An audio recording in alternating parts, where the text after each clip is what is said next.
Hi, magandang araw po. Nagluto po ako ngayon ng masarap at masustansyang arroz caldo alang magsasakang reporter, no? Tapos ito pong ating garnish na spring onion ay kaka-harvest ko lang po sa aking garden. At nagluto rin po tayong binusang bawang, no? Na siya pong ating garnish ng ating bagong lutong arroz caldo.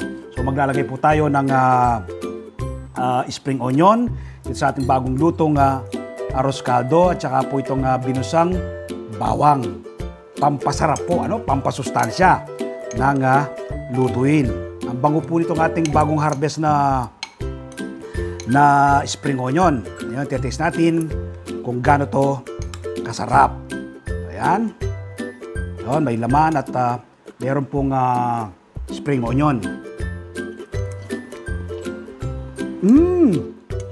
Grabe, panalo.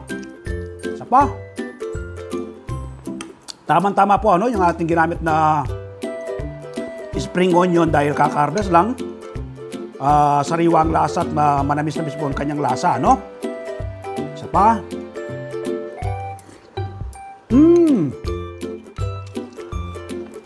Maganda rin po yung aking ginamit na bigas, ano? Malagkit po ang aking ginamit.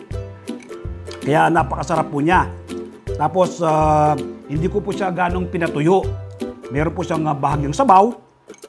At lutong-luto po yung ating malagkit at yung ating manok. Malambot siya, kaya tamang-tama po yung timpla at ang lasa.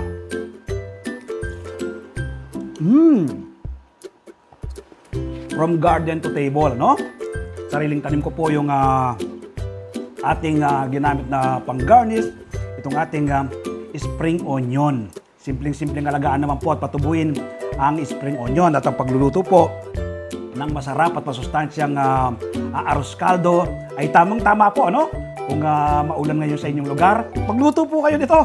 Tiyak po ay magugustuhan ng iyong buong pamilya. Ako po'y napakarami na ng tanim ng iba't ibang uri ng gulay at prutas. Pero patuloy pa po akong nagtatanim. Ako po kasi naniniwala ng pagkakaroon ng seguridad sa pagkain, dapat magsimula sa ating mga tahanan. Food security starts at home. Bilyon-bilyon ngayon ang nagugutom. Maraming kabataan ang dumaranas ng malnutrisyon. Ito po ang aking nakikitang solusyon, ang pagtatanim ng ating sariling pagkain.